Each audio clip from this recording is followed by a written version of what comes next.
Welcome once again to Syntax Error, your pretentious philosophical pedantic podcast ostensibly about video gaming and related topics therein. Warning, this podcast contains mature language, content, and spoilers. You have been warned.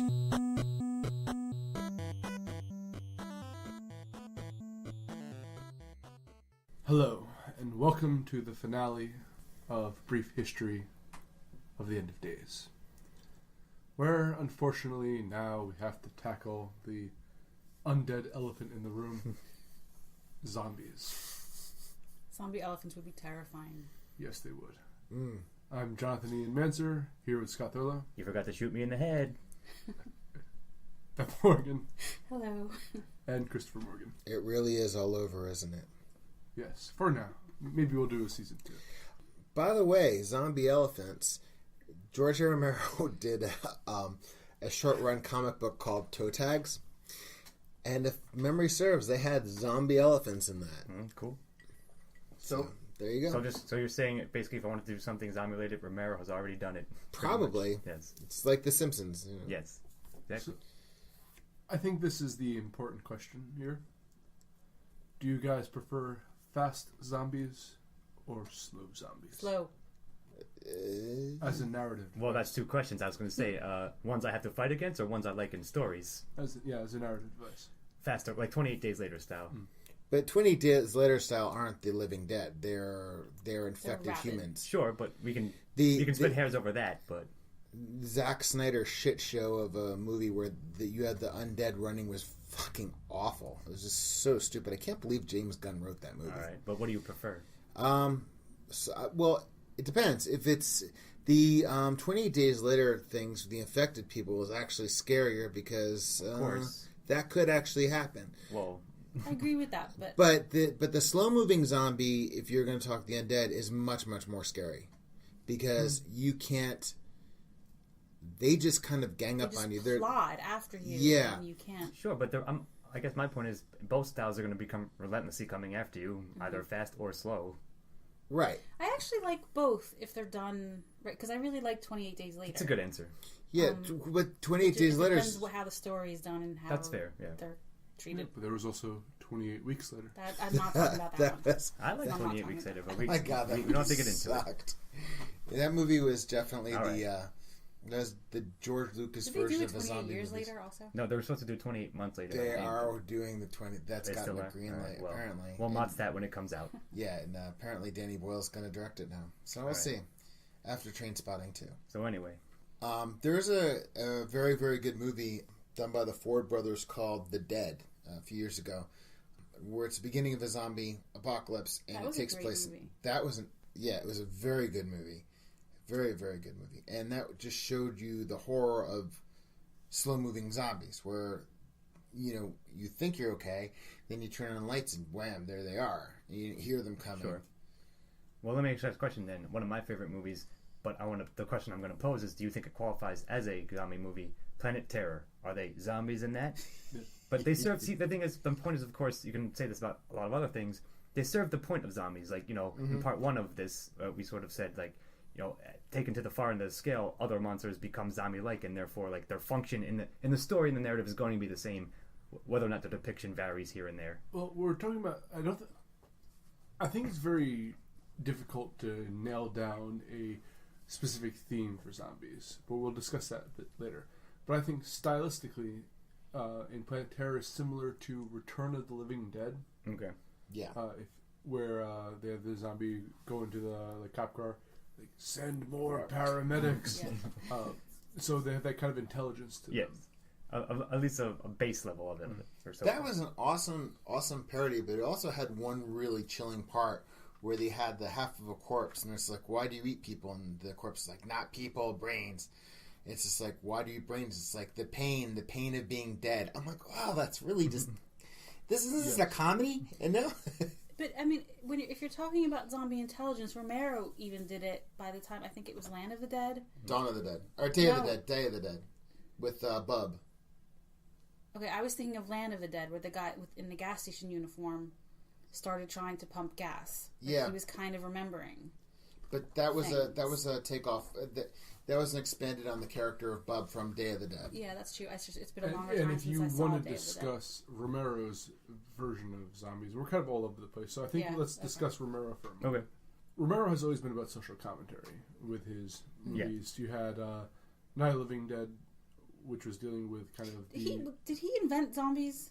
No. He invented the modern. He kind of He's the godfather of the modern depiction. Of it, yeah. If memory I agree serves with me, that. like White Zombie was one of the first films, but that was more of a voodoo. Like it kind of had its origins. Because that's a in different voodoos. kind of zombie. Yeah. But the way we view them now is very much like if someone had done it before Romero, he really solidified. He codified it. Yes. Yeah, Okay. I agree with that. But for like, it had a lot to do with like race relations and. But Dawn of the Dead is very famous for being about consumerism and the idea that if we become mindless dead, we're just going to go back to the mall and do everything that we were doing before. And this was made in a time when malls were fairly new. Yes. Yeah. So he was always been ahead of his time. Well, yeah, that movie becomes the 78, the original Dawn of the Dead becomes more relevant with each passing year, if you ask me. But that film also was a triumph in that it really was the first thing that I can think of that posed the question, now what? You've survived, now what? It's just like these 4 people get into a mall and, it's just like, all right, everybody dreams, it's like, hey, I got the mall to myself. I got the arcade there and I got this, restaurant and food. But if there's nothing else, if that's your life, it's just like, now what? And there's a really excellent scene in it where Peter in the next room is waiting for the other guy who got bit. He died and he's waiting for him to resurrect. And Fran and oh my god, I don't remember any of their names. Oh my god, Fran and the other guy are watching TV and they're watching they're watching like this scientist and this news reporter talking, and he's talking about like anybody who's infected, go out and let them feed the zombies or nuking the cities, and everybody's yelling at each other. And Fran is just like, it really is all over, isn't it? And which is a great thing because it says 2 things at once. It really is all over. Society is done. Sure. We're fighting amongst ourselves. They're taking over. But in other words, it really is all over. Like, it's global. There's, it's just a great, great, great sentence. It's a great, great, great scene, and it says so much thematically about the whole, right, you've survived. Now what? Yeah, but I don't believe that survival was the main message behind like George Romero's early work. It was the concept of like we're mindlessly going to the malls. The zombies are just riding. We're already zombies. But see that. But the thing is, escalators up and down, or like wandering around the hockey rink, like that. We become zombies to capitalism. Society. Yeah, sure. Yeah, but they're not all that way. Like that was Dawn of the Dead. They all are kind of different. But I mean, to be honest with you, the fact that there are 4 people surviving in a mall is also a continuation of that commentary, where it's just like, okay, because when they first show them in the mall, they're going nuts. They're going to get money in the bank, and they're like taking having the bank camera take pictures, and they're playing basketball in the toy aisle, and they're playing the arcade games. But after a while, again, it's about materialism. You have all this stuff. Yes. Then what? You've survived. Now what? I mean, it all to me is part of the same theme. I think that the survival aspect, if you go into Day of the Dead, that's really discussing about the what next, about like on a level of catastrophe. That this is what society would be like if humans ended up surviving. It would be the military and scientists, and then it would devolve between the two as like the sectarian violence between like different goals starts to form, and that humanity would be doomed in an apocalyptic event. Well, I mean, the first 3 especially are definitely they grow upon each other as the world decays. Yeah. Humanity gets smaller, and the slice of life gets smaller. Your cross section of humanity gets smaller, but also like in what Beth was talking about in terms of the zombies remembering, they go to the farmhouse in the first one. They go to the mall in the second one, and it's basically consumers and whatever. But in the third one, you're introduced with the character Bub, and Frankenstein, Dr. Logan, is trying to prove that there is memory, and he has talk to Aunt Alicia hello, Adelisha. And so it's a progression of playing with the memory of the undead as well. But that was what I thought the titles were for. Like, it was like the Night of the Living Dead was right. It didn't really get past the first like few days of the zombie apocalypse. The Dawn of the Dead went a little further, but it was still pretty early on. Day of the Dead got to the point where they could start researching the scientific aspect of zombies because they were a little further into that apocalypse. But even in Day of the Dead, Dawn of the Dead, they showed the four who were like kind of trying to stay civilized, and then they got that biker gang came who had not tried to stay civilized. They kind of went feral. Yeah, exactly. So there was like that slice of civilization failing. Sure. Well, of course, I agree with all that. Romero did a lot of great themes, and sort of you can see the progression of them, which one he's touching on, which one he's focused on at any given day, dawn, etc. of the dead. But I think I want to bring up, I think maybe we'll transition to it shortly, the progression of that, right? So traditionally, like, the zombies are just a mob force, mindlessly doing whatever, mindlessly wanting them all, mindlessly blah, blah, blah. But I think then later on, that sort of had run its course, like there was nothing much you could do with that. So then you started seeing the things like what if they could remember, their lives, if you will. Like, if you guys remember, you ever seen a movie called Fido? Which sort of explored that, which is a really good one. They even touch upon it in Shaun of the Dead at the end, if anyone remembers that. But so I'm saying is you could see the progression where they explored as much as they could with one like aspect of the zombie apocalypse, and yes, which explored like the themes of humanity, the survivors, and like what their experience would be like and what is left of society, or if they're trying to rebuild it or just trying to in fact just hang on day to day. And then they sort of like explored it further philosophically of whether or not one of the returned could remember their previous lives and what that may mean. So, I never saw this movie. I heard it was terrible. What are the themes of Land of the Dead? I enjoyed that movie. I thought it was enjoyable. I think it's lesser of it, but I still It was the Tenpenny Tower zombie story. Yeah, okay. Exactly. Because they made a sort of condominium with a mall at the bottom where the rich people could come and live. And then there was also the sort of people living in the slums around it. I mean, the film's real failing is that it's heavy-handed. Is that you've got the survivors in essentially Tenpenny Tower, and they're shopping and they're drinking orange juice, and there's people waiting on them. And it's just like, well, is that it's just like, okay, if you want your survival, if you agree to be a servant in this tower, okay, I understand that. But it was sort of feudal. Yeah, because there was the castle, and then there was the walled city around it. It was Snowpiercer-esque with the idea of the class system. Yeah, the apocalyptic class system. Sort of. I think there are a lot of good ideas with that. I think that there are certain things that I really wish he had developed, such as not explored. Like, they were the people who wanted to get out of this walled kind of area and get into the bigger world. They were just trying to get the armored bus that they could do that in. Sure. Yeah, like, I think it would have been interesting if there was a subplot where people were like, so-and-so dies, I get to be the maid up in the tower. It's like, well, why do you want to clean toilets up there? It's like, rather than cleaning toilets up there, or at least I know it's safe. There's dynamics he could have played with that I thought. No, the subplot that they played the most with was the zombies starting to remember their lives. Yeah. And like they were just kind of acting out. But see, that was see the core of that there, sure. And Asia Argento, her character was interesting too. Yeah. Sure. One of the few remakes in movies that I think is on par with the original is the remake of Dawn of the Dead. You might disagree, but I actually very much enjoyed that, and I thought they really touched upon all the themes that George Romero was exploring to begin with, and kind of updated it to a modern audience. I think they did an okay job. I know Chris disagrees, but I want to ask a more broad question that perhaps applies to all of this. We've been talking about specific examples and so forth, and I've seen actually a little bit of analysis, outside of this. But I'll ask you guys directly, what is the appeal of zombies in narrative in the past, let's say, 20, 25 years, and still going in today? I was actually kind of waiting to go on that, but since you bring it up, I was listening to a number of kind of analysis of the protagonist. And that a lot of, especially in broad appealed works, you want a blank protagonist because you want to project yourself onto that. Yourself as survivor onto that template, yeah. So you kind of you don't want the most interesting person in the story to be the protagonist because the audience can't relate to that. you want him to be kind of a blank slate.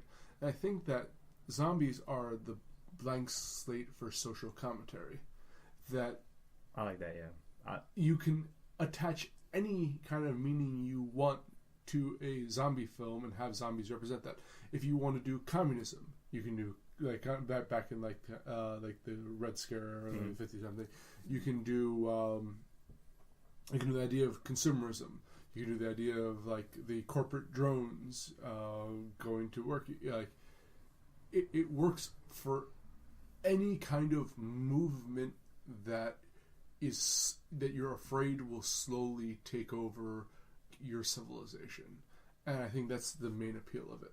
I very much agree with that. That's interesting, but I think I'll add to it, or like just throw another one in that. Yes, I agree. Absolutely, you're right that in fact, because there's such like a blanket enemy, if you will, you can like attach many other things to them, and they'll always be at the end of the day, they'll be the enemy that they are, and they can represent various things. But it also, speaking of, in part one of this season finale, about our baser human instincts. Well, anytime you're in line or in traffic and you really want to kill the person in front of you, well, hey, they're all, they're the mindless idiots see walking on the streets in the mall. The enemy in a zombie movie is us. Yeah, zombies are. That's exactly what I'm going to get at. And you get to like fucking kill people you want to kill in real life. But that's the thing is, if they didn't represent those kind of elements that you despised, then they wouldn't have that appeal. Exactly. It's you saying that like everyone else is a drone. I'm the only one who's alive and survivor. Sure. I feel that a lot of people who zombies really appeal to a lot of people who feel that kind of. I remember from high school psychology here the idea of that the concepts of alienation can come from both being removed from society and being constantly immersed in society. Sure. And I feel it appeals to people who feel too ingrained in society and has that kind of like, I wish everything could end, even though they would be the first to become a zombie in this kind of course. Well, that's always the ironic thing about it. But I agree very much with what Beth just said too, and that's sort of the point I was going to get at, is that we've discussed various fantastical apocalypses, but even though the dead coming back to life, yes, is fantastical, but they're still humans, like coming, that's the enemy you're facing. It's us. The society is destroying itself in a way, and it goes back to what you were saying, like, if not zombies, but, a section of society could war against another and therefore collapse it. So I think that, like, both of those go to the broad appeal of why, like, they just, if you will, pardon the terrible pun, they just won't go away. They keep coming back because it's such a useful and broad. You can apply it to many situations narratively and try to get whatever message you're imparting into it while using that as a vehicle for it. There's also just the basic human psychology. Everyone imagines that they'd be the survivor. Exactly, of course. In the zombie apocalypse when the majority of people are going to be the zombies. Yeah, and that's the appeal of it too. You're like, oh, I'm definitely going to survive. Right. Like, I brought that up as well earlier. See, I don't want to be a protagonist in one of those. There's a trope that you see, and especially in like kind of the major disaster films, like the Godzillas, where there'll be the hobo on the street, like drinking, and he'll see the monster, and he survives. He'll run away first. Yeah. No, he won't run away first. He'll just be sitting on the street as the monster like, destroys the building as it goes by. Yeah, it goes by, and he ends up always surviving. That's who I picture myself being. Fair enough. That's who you would be. Well, I think you also covered something really, really well just before that.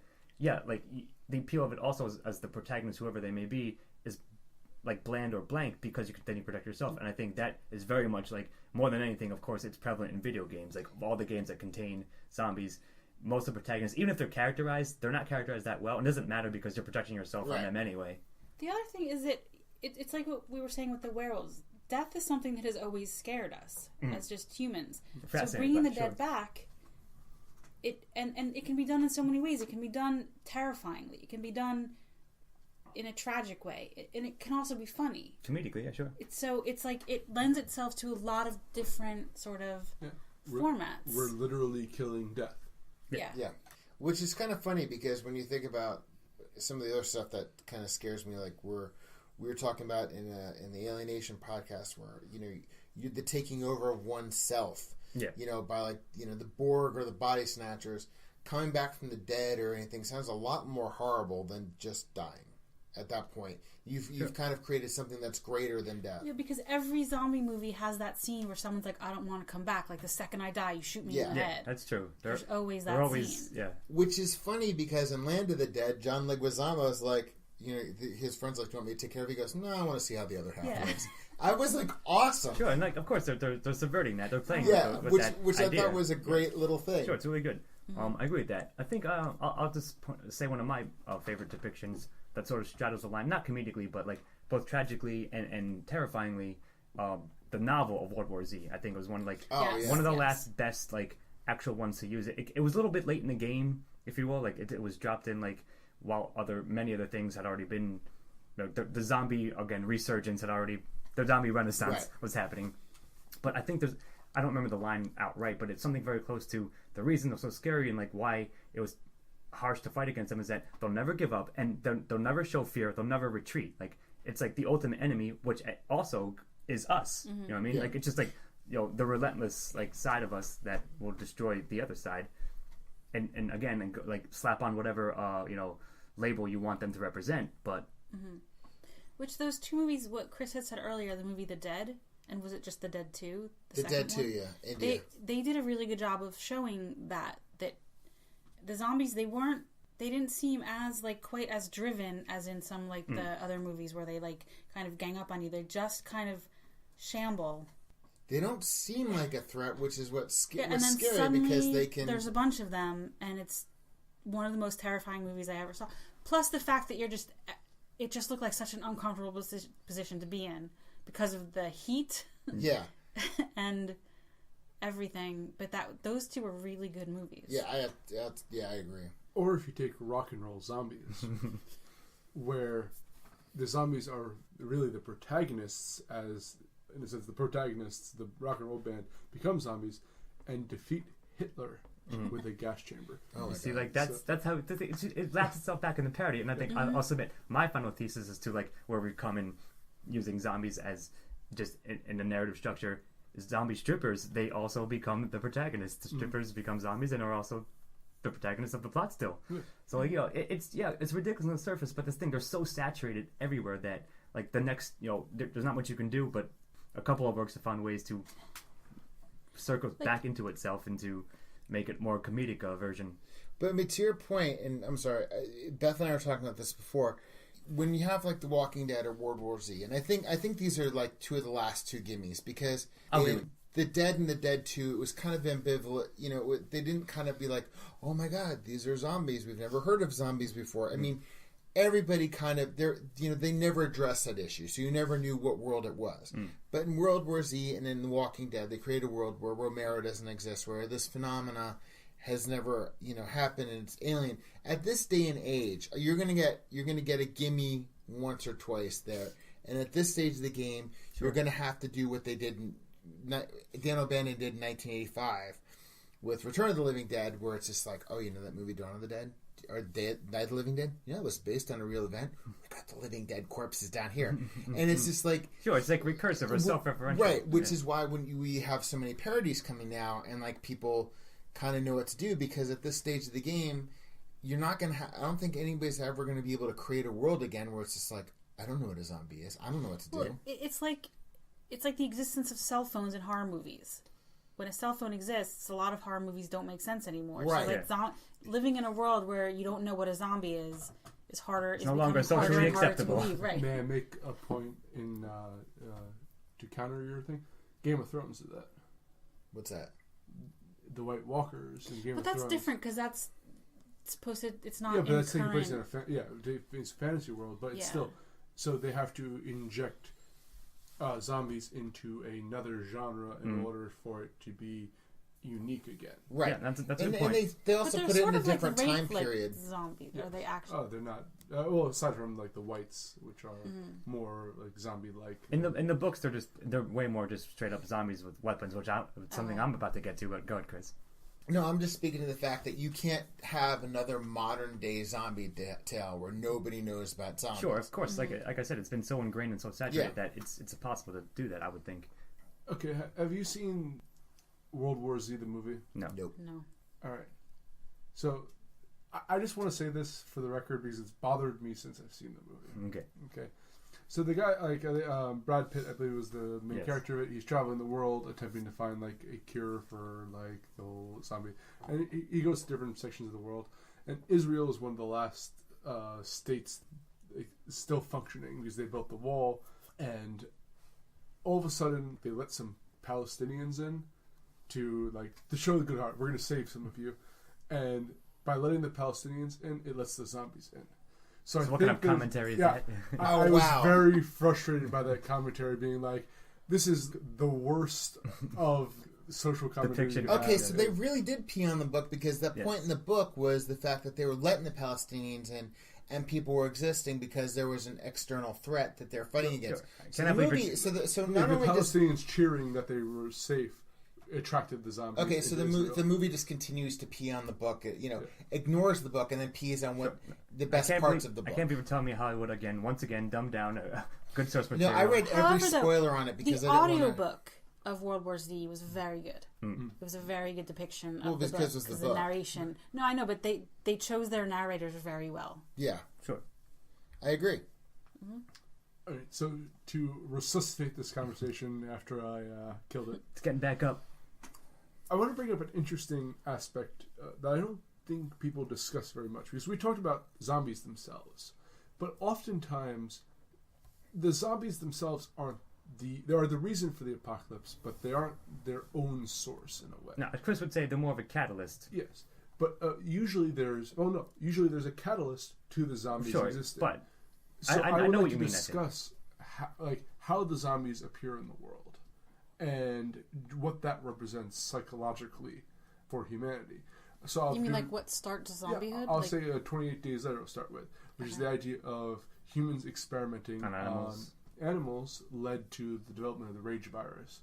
So again, that lets the fear, it's kind of anti-science, that kind of anti-GMO, exactly vaccine movement, in discussing that scientists will bring about somewhat.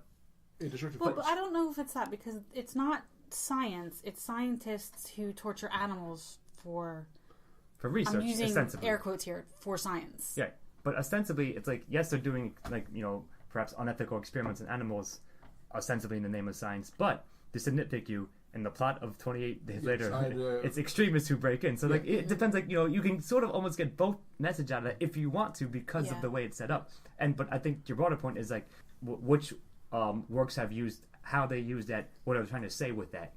Well, with 28 Days Later, I don't really think Danny Boyle was trying to make too much of a point, because if you're creating a narrative and you want to create a believable situation, having a fringe scientific group being attacked by a fringe, animal rights group, and means that both extremes are wrong. The two of them, fuck up the world. I mean, narratively speaking, he doesn't even have to be making a point. But there is a, regardless of whether he's nevertheless, making a point the or not, subtext is there. There's for instance, we have in Resident Evil series, Umbrella, which besides building amazing underground facilities, listen, I want to work for Umbrella when it becomes a corporation. What was it? Was it? Who is it? Was it DP who said Umbrella? For some reason, they've destroyed the world, and they're just still bent on Yeah, of course, their motivations in that story get ridiculous, but at the end of the day, they're a corrupt corporation. Yeah, but not only that, but they're a pharmaceutical company. Yes. So again, you have that idea of for science you monsters. Yes, of course, agreed. That's a very good point. You see it contained often in many of them. Considering that zombies are rooted in kind of the voodoo and spirituality, it's developed into. It's been co-opted, I think. Yeah, I agree. Into a kind of a scientific route. I think it's very fascinating. I absolutely agree with that. Sort of a Michael Crichtonish kind of thing, where genetic engineering is the new nuclear, fringe research or whatever. Science could produce something that causes this. Right. You're right. It's not like corpses literally returning from the grave. It's it's the infected thing has become I think much more prevalent, or it morphed into that at the later age of zombies, if you will. Again, and we mentioned earlier that zombies are a reflection of fears. Mm-hmm. Yes. Of the time. Of the cultural zeitgeist, yeah. But you can also see that rooted in the reason they exist. Mm-hmm. Absolutely.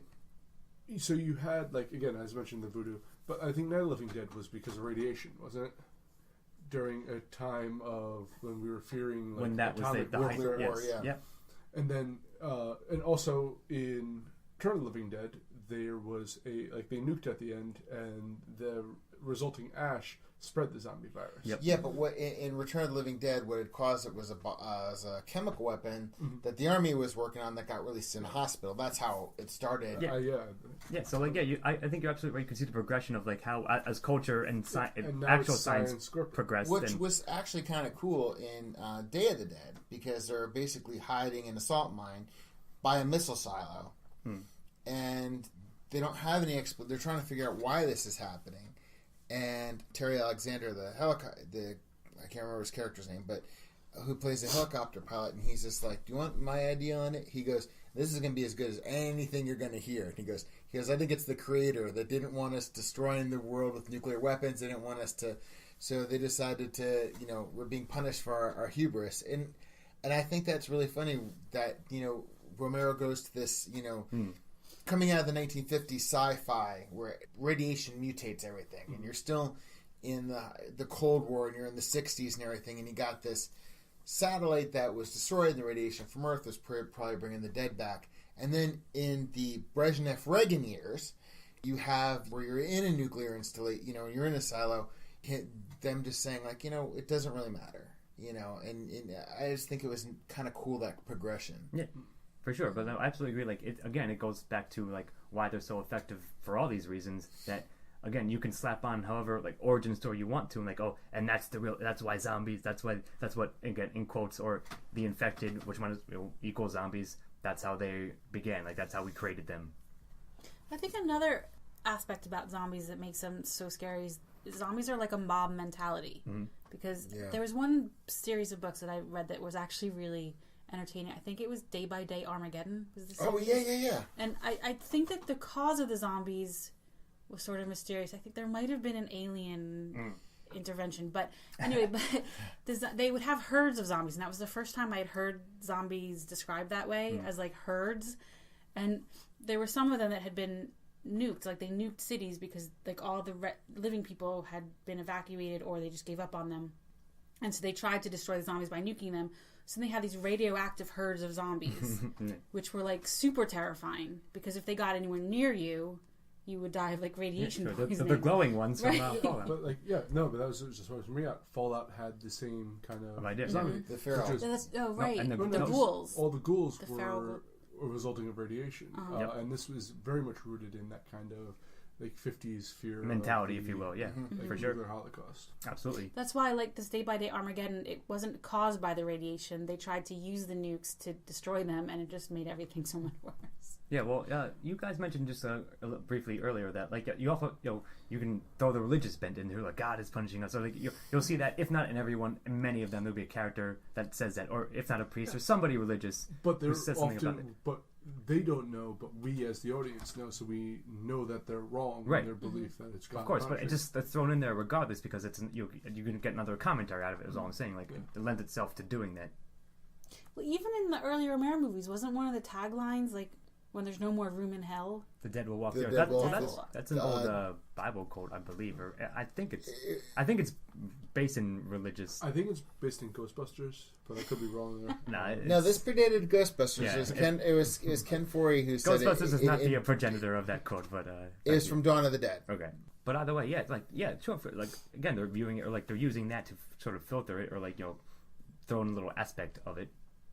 But by the way, no, I do think it's interesting to look at like the progression of the source of the zombies themselves, whether they're the actual corpses again returning, or they're like turning living people into something that that resembles them, and therefore for all intents and purposes. I'm surprised there's no preservatives cause zombies genre. Maybe that'll be soon. We're like, we can't decompose, so we just come back. Yeah, I was gonna say. Well, see. It's mine. That's Beth Morgan has not trademarked that right here on Preach History. So I don't know how many of you have experience with this, but after Dawn of the Dead came out, there's a big movement in Italy of zombie films based off of the zombie film specifically. Yep, Lucio Fulci, Zombie 2, which actually had nothing to do with, because in Italy, Dario Argento, who's an Italian film director, did Suspiria and several others. And his daughter's Ozzy Argento, who was in Land of the Dead. And he basically told Romero, he's like, come over here and write a sequel to Night of the Living Dead. You can stay with me. I'll pay for it, whatever. So in Italy, it was called Zombie. So Lucio Fulci, which I haven't even touched on because, in the apocalypse things. And you're bringing him up now, so go on. He made this one called Zombie 2, which was, to kind of ape off the sequel. But it was a completely different story. And I think it was kind of more voodoo-based. Mm-hmm. And, it basically was an apocalyptic event that was happening, except it was an extremely low-budget movie. So when the zombies are walking from Manhattan to Brooklyn, they're walking on the Brooklyn Bridge, and the traffic you can see behind it's going on as per normal. And that's also the famous movie where you have the zombie getting in a fight with the shark and taking a bite out of the shark. Yep. Yeah. That's Jaws versus... He's waiting for that. Sure. And then Lucio Fulci, did a lot of like supernatural. He had an apocalypse trilogy of his own, and the two are Gates of Hell, and The Beyond, which is Beth's favorite movie. And it's not my favorite movie. I'm just kidding, but both of them have to do with the dead coming back. Gates of Hell has to do with a priest hanging himself and opening up the gates of hell. And one scene, a woman throws up her entire intestines. And sounds great. Oh yeah, Fulci just seemed to be like, I've got this really cool scene. I've got these ideas for cool scenes. Let me just make a loose Every narrative. zombie movie has to have the intestine scene. Of course, it's obvious. Like, it's become its own trope, if you will. But like, it's still like it's part of the genre, if you will. I hope you choke on them. Okay. But choke on them. I want to touch on one other thing Beth just mentioned, that the mob mentality thing I think is a good point, because I read a couple of really good analysis, or articles discussing the same thing, where if you think of it this way, right, there's more humans now ever on Earth than like have ever died in history.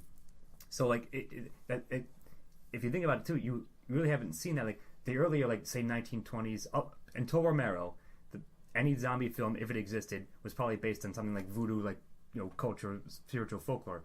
When like populations bloomed, like say post World War II, when cities started becoming hugely populated, that's when everyone felt themselves sort of claustrophobic in society, and therefore that's when like more sciencey things took over, and like the fear of like everyone in your city just turning against you and running amok. It's very interesting. This is gonna kind of probably straddle these two parts. Is probably a good time to bring up. There was a movie, I think Dario Argento just produced it. I don't think he directed it. It was called Demons. You and I watched, Beth and I watched it a few years ago, where it was just like this demon plague that happened, and it started with a cursed mask, and this is basically the same thing. You get turned into a demon, and basically shoot them in the head and they die. So they're an extension of zombies, but that was more or less an apocalyptic event, which was a bizarre movie, but it was quite entertaining. To go back to even the further roots, I wonder if the concept of zombies goes back to the Native American stories of Wendigos. Yeah, which were I think humans that performed cannibalism and then turned into or taken over by evil spirits and were warped by them. Yes, but that's interesting because we sort of neglected to mention this in part one, that Wendigos traditionally to me were more like their versions of werewolves. Mm-hmm. Like, but they contain elements of both. They're wolves, but they also feasted on other they took aspects sort of as an anagram of a Frankenstein's monster, if you will, which we didn't get to. But yeah, no, I think it's a good point. It's interesting about that. Does anyone have any last points? We're in like a post-zombie society because zombies have now become something to joke about more than something. Sure. So very meta. A post-apocalyptic. What? You don't fear The Walking Dead? No. I fear that Especially show. not that show. Wait, actually, back to Romero, there's one underrated movie it says called Diary of the Dead. And aside from there's two scenes that I thought were a little ridiculous. Otherwise, that was a very good, because he wanted to take the social media aspect of it. And it was kind of a found footage movie. And I find the ending actually kind of chilling. But it was just really interesting where, it's just like you're watching this happen. The first night of this zombie thing. And, you've got the social media aspects of it. And then there's a lot to this. There's a lot to this movie. I think it's very underrated, but I'd highly recommend Diary of the Dead as well. I mean, there are now like songs about zombies. There are a lot of comic movies about zombies. Sure, there are romance novels exactly. about zombies. There are YA novels about zombies. There are zombies are like we have a book at home about like Christmas carols for zombies. For zombies, haiku zombies, it's zombie like, haiku. We are saturated with zombies. For sure. One good movie I want to mention because it's kind of a sort of child of Shaun of the Dead, that movie Zombies versus Cockneys, which was it wasn't as original as Shaun of the Dead because it's very much like. Well, Shaun of the Dead was definitely derivative-ish, kind of. But it had its moments where it was like hilarious. Like the zombies were the slow zombies, so everyone was kind of all terrified and running, and then someone would be like, "Wait, just calm down. We can just walk." And they would just walk calmly to the car, and the zombies couldn't catch them. So it was like the second they realized that, their lives became so much less stressful. The greatest scene was like the guy on the walker. The zombie was really slow, and the guy on the walker was trying to... Because there's an old age home that's being surrounded by zombies, and there's a guy who took a nap. Or something, maybe. Yeah, I remember that. And so he's running inside with the walker, and the guy comes to rescue him with a wheelchair. But it was hysterical. It was so funny. There is one thing I want to clear up since this is going to be on a public forum. The whole concept that zombies eat brains was brought about in 1985 in the movie that Ian and I keep bringing up called Return of the Living Dead. Historically, in every other thing, zombies don't really eat brains. It's just like... Well, it's become like an ingrained aspect. Like that. Yeah, but the thing is... It's like the garlic and vampires thing. Like, you know, it got used more and more and more, and therefore became like an accepted staple of, you know, that's how you fight against these things. That's, that's just what they do. Like, it's part of their, I don't know, ecosystem, if you will. Well, in warm bodies, they eat brains for the memories because they can somehow... Yeah, see, and like that was an interesting use for That's a nice little, like, you know, progression of it. Again, like, as you just said, of course, and we touched upon, we're saturated with them. It's almost like we've defanged... So now it's become, how can you make zombies new again? Yeah, There's no longer any if sort not of that, just like... By returning to its voodoo roots. Yeah, I think that's a nice and bold prediction I somewhat agree with. Serpent and the Rainbow. Yeah, well, we sort of... Which is the best film title of all time. It's okay. Which we referenced in the Wes Craven thing.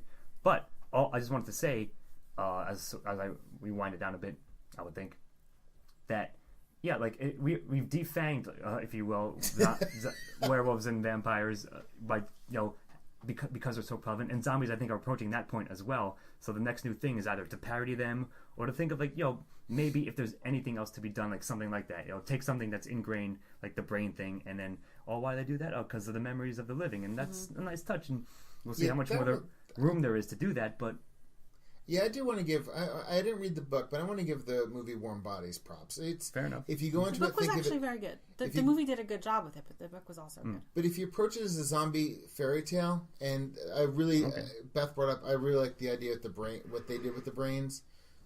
That's another unsung. Fair enough. What was the movie we saw recently?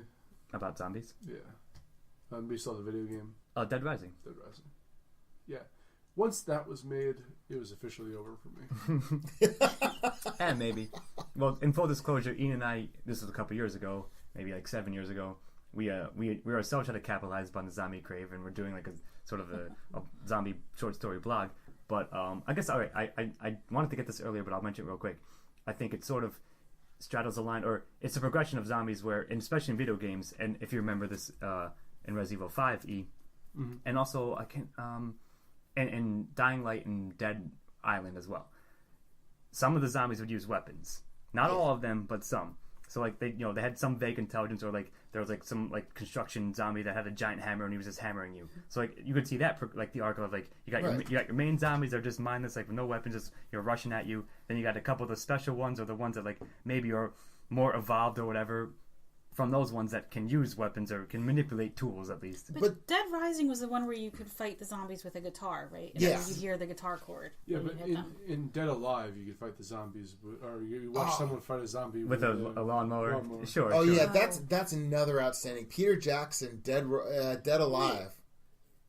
That's one where the ear falls into the custard. Yeah, that's more of like it's dark, but also it's over the top, of course, in gore. That's what it's known for. The demonic monkey rat. Yes. So it's the. I think it still stands the movie that used the most like pounds or gallons or whatever of fake blood ever like in a movie. But Scott's point really quick. The one thing I do appreciate about a lot of these video games is we have the infected. You could pick and see the influences from all these different things. Oh, for sure, yeah, absolutely. That's pretty much what I was trying to get at. And again, it was a nice little bridge between having those kinds of commentaries and like versions of zombies as enemies. I'd be surprised if there was much about zombies that you could do that would be new at this point. I agree with that. Again, I think that I can perhaps end on a pun, like they literally have been done to death. So but they'll keep getting back up. I'm sure they'll keep getting used, but will they be interesting and effectual stories narratively? I think we may have come to the point where we've exhausted that. No, because I guess my conclusion is that since they represent the blank slate of humans' fears about society, since you can both do our fear of belonging to this mediocrity and also representing the unknown, be it spirituality, be it like military weapons and radiation, or be it corporatism, there'll always be that next generation of the mindless, like, believers in an ideal, and whatever it may be, our fear of being trapped by them. I agree with that. I've not read the book, and I should read the book, and they have a movie coming out. But to me, when you're talking about lack of ideas, what you were just asking, at what point can we do anything new with zombies? The fact that somebody made Pride and Prejudice and zombies really kind of says you have to go to Jane Austen to try anything. It's that became a whole genre in itself, because then there was Abraham Lincoln Vampire Hunter. Yep. So. Yeah, and then there was the sea monster one, Sense and Sensibility, and the sea monster. And sea monsters, yeah. That's the thing. The thing is, as much as I resent it, it sort of was a genius idea because I believe because Pride and Prejudice was in the public domain, he literally just took the text as is and just added and stuff. through in zombies. Yeah. And I've read Pride and Prejudice, and I must say it would be vastly improved by zombies. Well, I agree with that too. That's my bias against Jane Austen, but nevertheless, as a female, I have to enjoy Pride and Prejudice. I feel like I can. I really do like it. Is that the book that Lindsay Duncan reads? Yes. Okay. Yes, it is. So either way, though, and so I had to get that Pride and Prejudice and Zombies book, and so I have that, and it was actually quite amusing. Fair enough. So was it Sense and Sensibility and Sea Monsters? So is somebody going to say like release the Kraken? And I hope they have that line in that book. I'm sure they do. I would imagine. I don't know, but so. it's a mistake that if they don't, they don't do it. But they also had there was another one I think was Anna Karenina and robots. They had a whole maybe there's this whole series. an ongoing series, sure. And they were made to look like Penguin Classics. Sounds surprising. To that point, yeah, I'm going off topic for a second, but the oceans also represent that kind of unknown, and that's why we always fear the monsters of the deep. But yeah. Well, let me bring up one more. I think we all right.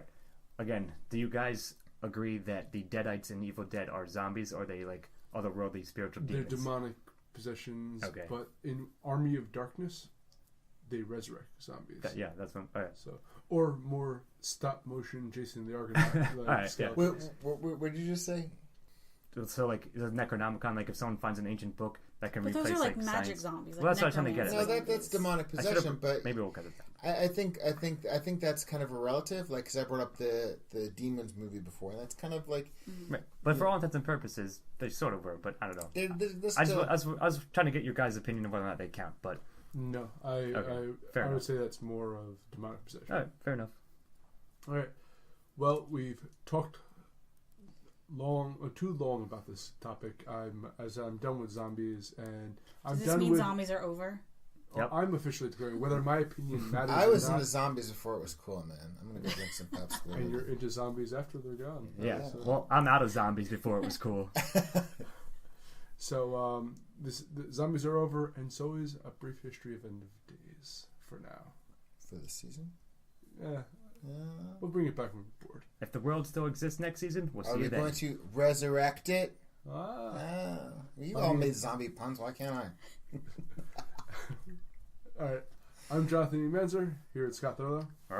Next time. Beth Morgan. Christopher Morgan. They're coming for you, Barbara.